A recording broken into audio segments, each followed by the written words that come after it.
Hello আসসালামু আলাইকুম। শখের খামার ফরিদপুর ইউটিউব চ্যানেল এবং ফেসবুক পেজ থেকে একটা শর্ট ভিডিও নিয়ে চলে আসলাম। তো আজকে হচ্ছে আমার ব্রয়লার মুরগির বয়স 30 দিন। তো 30তম দিন সকালের আপডেট শেয়ার করব। তো ভিডিওটিকে স্কিপ না করে অবশ্যই শেষ পর্যন্ত দেখবেন। যারা ইউটিউব চ্যানেল থেকে দেখতেছেন অবশ্যই চ্যানেলটি সাবস্ক্রাইব করে দিবেন, ভিডিওটি লাইক কমেন্ট এবং শেয়ার করে অন্য ভাইদের দেখার সুযোগ করে দিবেন।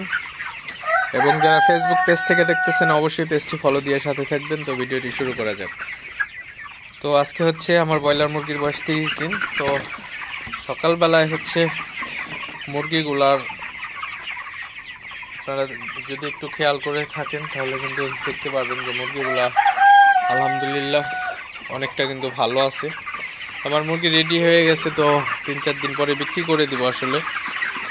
তো মুরগিগুলাকে আমি বেশিরভাগ সময় হচ্ছে তারাই, যতটা পারি তারাই রাখি। মুরগিগুলাকে তারাই রাখলে মুরগিগুলা সব দিক থেকেই অনেক ভালো থাকে, সুস্থ থাকে।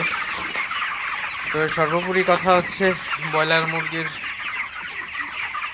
মুরগির ওজন ভালো রাখতে হলে অবশ্যই মুরগিকে বেশি বেশি তাড়াইতে হবে। তো সকালবেলায় হচ্ছে মুরগিকে আমি তাড়াইছি কয়েকবার। তো প্রতিনিয়ত তাড়াইতে হয় মুরগিকে। তো সকালবেলায় হচ্ছে ব্রয়লার মুরগির পানি শেষ হয়ে গেছে, তো পানি দিতে হবে। এখনো পানি দিই নেই আসলে। তো পানি দেওয়ার পরেও আবারও তারাই দিব। তো ব্রয়লার মুরগিগুলো কিন্তু মাশাআল্লাহ খুবই ভালো আছে।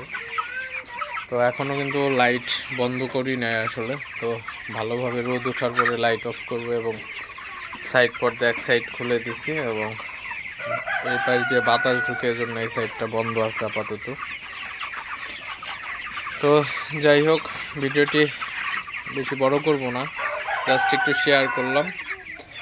তো সবাই ভালো থাকবেন, সুস্থ থাকবেন। শখের খামার ফরিদপুর ইউটিউব চ্যানেলটি সাবস্ক্রাইব করবেন, লাইক করবেন, কমেন্ট করবেন এবং শেয়ার করে অন্য ভাইদের দেখার সুযোগ করে দিবেন। তো দেখা হবে অন্য কোনো নতুন ভিডিওতে। আসসালামু আলাইকুম।